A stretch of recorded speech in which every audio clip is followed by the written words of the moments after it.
Hello everyone, welcome to Day in Life with Yab Reverend and Life is welcome to my channel. Today is still September 20th, second video for today. And I was talking about baking your stuff better in the oven, you know. Sometimes you've said okay, so let's say cookies for instance. If you're at the right temperature for your cookies and, you know, they're getting browning and, you know, a little bit black underneath and too much browning anyway, then you just got to turn down the temperature maybe about 5 to 15 degrees down, or you could don't bake it, you know, take it under for like a minute, 2 minutes, 3 minutes if you think that's good. Like turkey, some people cook turkey when it's, you know, thawed out. Some people have cooked turkey when it's frozen solid. Now when you do the frozen solid turkey, you're gonna have to slow thaw it in the oven if you don't put it in the fridge, you know, as soon as every time you forgot about taking out that turkey out of the freezer. It's like, oh man, I gotta make the turkey today. You can't stuff it, you know, you can't get all the gizzards and intestines or whatever else is in the little bag in the turkey. Yeah, I'm talking about, you know, Thanksgiving's coming up. Some people stuff their turkey, sometimes some people don't.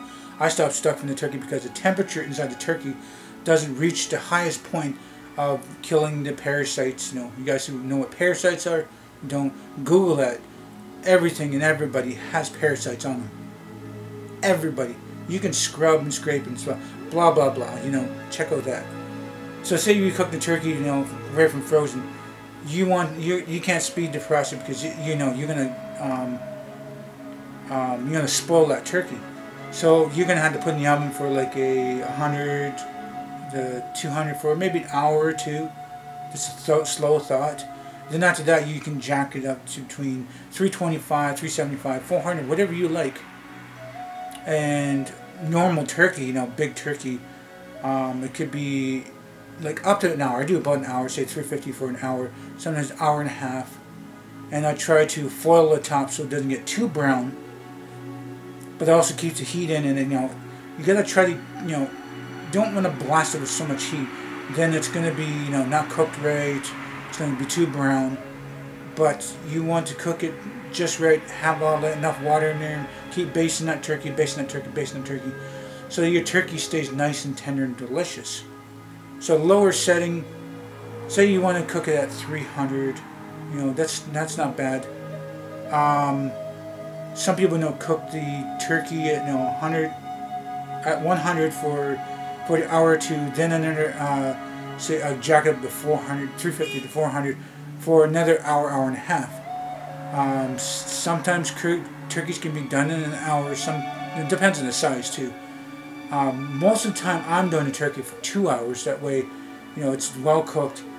And I've done the 300 at 300 for 2 hours, and then on the last 15 to 20 minutes, maybe, you know, somewhere around there, I'll jack it to 400. That way, you know, you keep your, you know, turkey's parasites down. You know, you don't make anybody sick. You know, it's kind of raw, a little bit raw in the center and stuff, but that's the end result. You know, you got to have it at a certain temperature so your, you know, your meat's not spoiled, and, you know, not certain people, you know, kind of rotten or spoiled meat. So Thanksgiving's coming up. A lot of people in the past used to stuff their turkey with the stuffing, and sometimes that's good. A lot of the times it gets soggy. Your temperature in your turkey does not get up to max. You know, people are going to hit in the toilets. People are going to get sick. Do your stuffing outside the turkey. Make sure that turkey's, you know, cavity is hollow and that gets a complete temperature in there.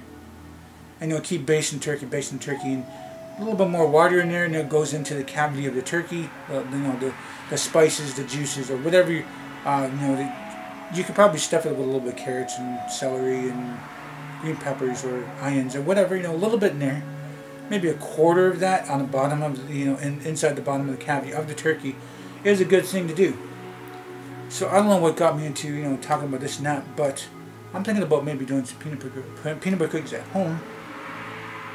And, you know, I'm going to do it right. And, you know, I'm going to have some cookies for home. And, you know, his cousin, when he comes by, I'll bring some down the street, some of the kids, you know, they can try some peanut butter cookies. But the thing is, I think the recipe should have half the cup of sugar. On the label of the peanut butter, it tells you to use a cup of sugar in your recipe.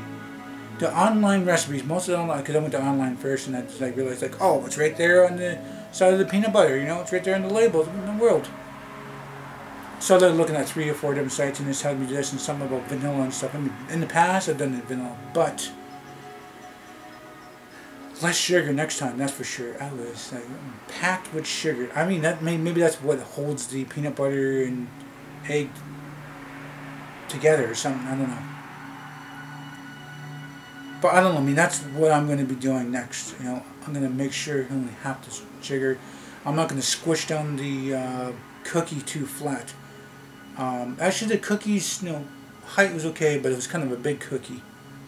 So they tell me to do the 1 to 1/2 inch dough balls, but or peanut butter balls, but they're not rolling up like a peanut butter. They are, you know, still pretty smooth and, you know, thick, and, you know, it's not rolling up like a ball. And I don't want to add a little flour to it. I mean, it kind of ruins that, you know, flavor thing. Maybe I can make it to have flour, just so I can roll it and then, you know, stays firm, and then put it as a dough ball and squish it down a little bit. Then maybe double fork it, and that's about it. Not doing it like I did. I think I, you know, hit it with like 6 forks. Yeah, about 6 forks. You know, going one side, the other side, this side, that side, and corners, corners, corners. No, I don't think that's gonna work out this time. I'm gonna make sure, you know, it's gonna be 2 minutes under the said, you know, thing, so that it doesn't get too brown, and plus, you know, less sugar. That was too much sugar. Too much sugar. I don't like, you know, eating so much sugar in anything sweet. If I'm buying the fruit cocktail, like no sugar added or low in sugar.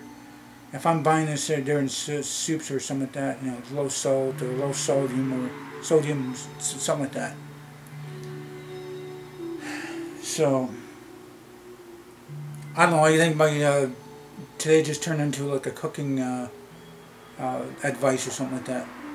I don't know. I mean, if you guys want to, you know some kind of cooking advice, I probably could tell you right off the top of my head. I mean, I've cooked a lot of different foods. I've tasted a lot of different recipes. I've had just about any kind of dish in the world. Well, I haven't been to the bug buffet. I probably would try the bug buffet if, you know, those things are barbecued or fried or whatever, and I probably would try them. As long as, you know, it doesn't give me parasites, or, you know, there's any kind of poisons that are going to kill me. Like pig brains.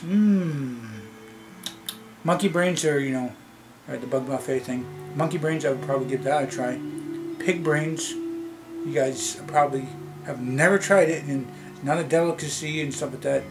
Kind of close to caviar kind of taste, but it all depends, you know, how you cook it and what kind of, you know, spices and stuff.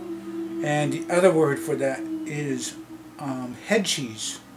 Head cheese. Like, people are like, oh, head cheese, let's try some of that. And, you know, try some of that. It's delicious.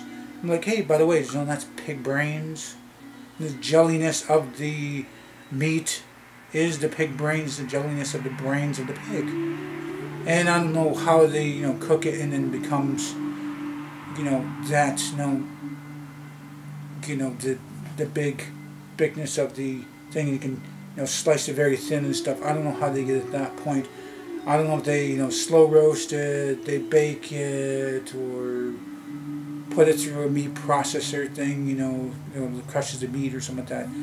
I am not exactly sure, but I tried different ones. The one I don't say I probably would. I don't think I would say that I'd probably buy it again. I'd gather to try. It's pretty expensive. It's called blood and tongue sausage. I don't know if there's any blood in there, but the blood and tongue sausage is like, you know, pigs, cows, or whatever has a tongue, is blended with this. The ears, the snouts, the tail, the whatever it is, you know, that, you know, normally that would not be in a package in the grocery store. It's all grounded in, and that's what your sausages are, your hot dogs. It's just, you know, extra stuff that's, you know, just thrown together. Hot dog is not really that healthy. I mean, there's a lot of preservatives or crap that's in there. MSG, I think it's called, something like that. Anyway, sometimes you get beef and chicken and, you know, even veggie hot dogs. I've never tried veggie hot dogs. I've tried veggie burgers. They're okay, but they still need to be like fried in butter to give it a little bit of flavor, because it just tastes like styrofoam. You just, you know, fry them up, and normally you not really use any kind of spices and stuff like that. Just, it's like eating styrofoam. It's actually eating like veggies with no flavor. Okay, I think it'll say a lettuce patty. A lettuce patty, you know, just lettuce. Just, there's no flavor to it. There's no nothing. Unless you put something on it. Some kind of spice or sauce or something. But anyway, now I would have eaten anything and everything, and like I said, you know, you guys want to ask me some kind of advice in the comment about something, you know, I'll try the best of my knowledge. And you know, I've cooked a lot of different things. I've seen people cook a lot of different things. I've, you know, perfected different things, and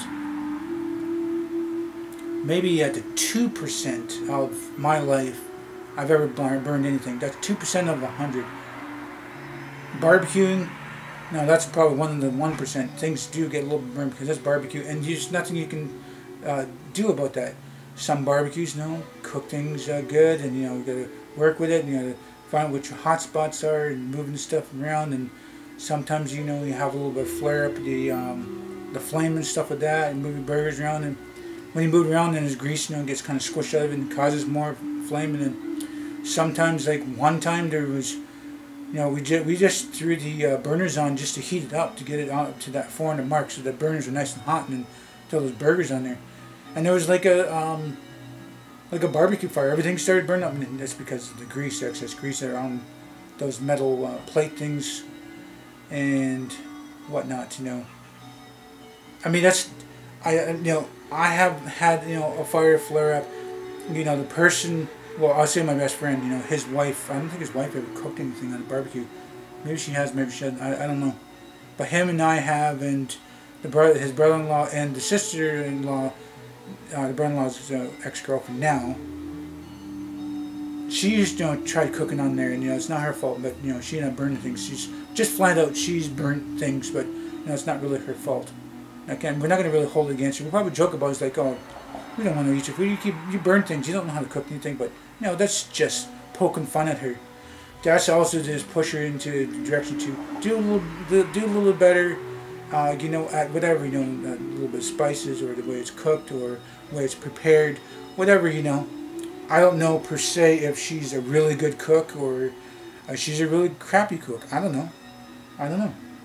I'm not really at her house. You know, that's really the only place I've not really chilled. You know, I've chilled, you know, on the deck a lot there, in the house, and basement, chilled at his, you know, his son's place, his mom's. Never really chilled downstairs at her place. And hopefully, you know, she's going to be watching my videos like this, and she'll know who I'm talking about. Maybe one day I will chill with you. If you got a good dinner, I mean, that's one way you always get me to come to an event, or come and help you out with something, or to get me to come and do something or other, or whatever. It's always been food before. Food used to control my life. Food got me fat. I didn't care about, you know, my life or the way I ate, but now I do. So most of the leaner stuff, less of this and less of that. No sugars or salt ever, you know. But you know, things get a little bit burnt. I still eat it. I don't mind a little bit of burntness. I'm not that picky of anything. People know me. Anyway, I'm going to be wrapping this up now and talk about, you know, something in my next video. So if you guys do like this video, please do hit the like button. Please subscribe me. Share this video on the channel, my Ben for you, my Ben for me. Please do tell your friends about me. Thank you for viewing this video. Until next time, watch it. Hope you all have a nice day. And night. Remember, it's better to be Aboriginal than original.